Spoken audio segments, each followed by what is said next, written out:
Hi, this is Joe Banye for FastPitchPower.com. Last week's video I reviewed a timeline or a series of events which I believe contribute to an athlete's breakdown or lead to an athlete being mentally fatigued, burnt out, or physically fatigued or injured by the end of the season. So if you're one of those athletes, injured, burnt out, undecided as what you should do now that we're entering really the non-traditional season or the off-season, hopefully I kind of help direct you to the best possible decision you can make after the competitive season. For athletes who are injured, I don't know how to make this more clear. Whether if you were injured during the season, if you missed time, if you tried to play through an injury, if you still have some nagging injuries that, like back pain that's irritating you as you sit in class, shoulder pain that hurts when you try to lift up your backpack awkwardly, things that are affecting your daily life, you have to get to a physical therapist, you have to get to a doctor, an orthopedist, a medical professional who's qualified to get you checked out and down the right path to eliminating that pain. Okay? I don't know why athletes wait. Okay? Don't wait till after your fall sports season, to see a doctor when you have so much free time. Do what you have to do. Take that very seriously. Okay? If you have to go, 1, 2, 3 times a week to physical therapy just to get rid of that pain, it's better to put in the time now. Okay? This seems so logical, but you don't know how many athletes will avoid or sit on that pain or try to play through it throughout a competitive season in the fall or a softball season in the fall. It's absolutely ridiculous. Okay? Now, if you're going to go see a physical therapist, do not be annoyed when they ask you, well, what have you been doing? And you say, well, I've been playing softball 8 days a week over the course of the summer or from April through August, and my shoulder's bothering me and it hasn't really gone away. Well, they're going to say, continue to take some time off. Give that shoulder a break. Do whatever you have to do to, give that shoulder a rest. Of course they're going to say that. It's their professional responsibility. They have to give you as many strategies as possible to get rid of the pain. If you're a high school athlete, your life is not on the line if you don't play softball. Your life is not on the line if you don't play a sport in the fall. It feels like that. I know. We were there. But in reality, your health is more important. All right? And getting on top of these little nagging injuries sooner than later will prevent them from becoming much more serious. All right? So, don't be annoyed if they tell you to rest. Okay? However, don't rely on them to be your fitness professional either. Their job is to get rid of the pain. Okay, so I would suggest getting on top of those things first if you are injured.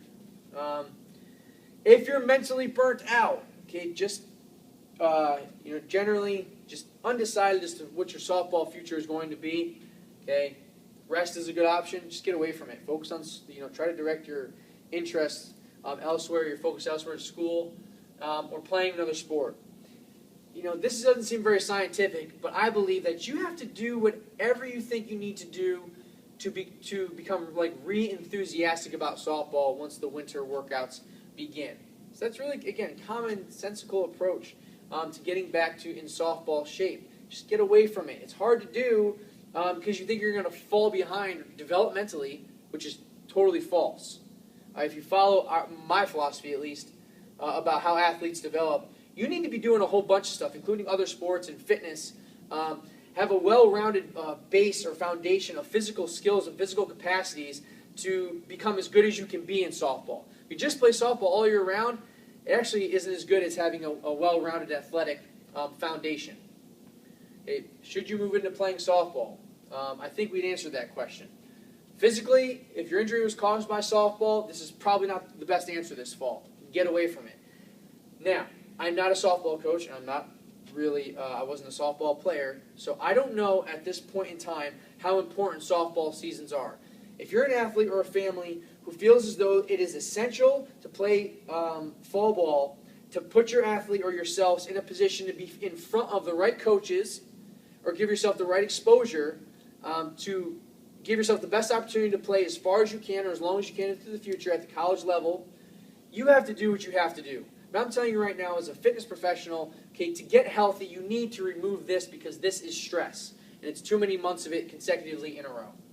Which leads me to your best option, and that's beginning a fitness program. As I mentioned, don't rely on your physical therapist just because you go through 4 weeks, 2 sessions a week at physical therapy to get your shoulder feeling a little bit better. Think that you're totally physically prepared to move into your softball or another sports season. Their job is to get rid of pain.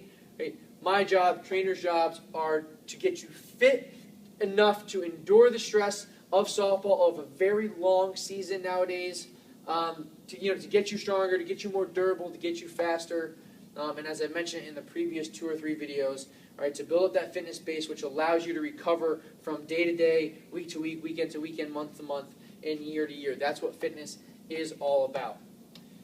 If you're not in pain, you're not injured, you don't need to see physical therapist. If you're not planning on playing a fall sport or fall ball, and you want to start your fitness program, I'm going to put all the videos, or not all of them, but a bunch of videos underneath this video of at-home workouts, workouts for like lower back injury prevention, shoulder injury prevention, things that you can kind of get started on your own. If you're not in the gym, a lot of at-home stuff. To start building your own little fitness program to help bulletproof your body for next season. To prepare your body for the upcoming workouts or softball workouts into the late fall and winter.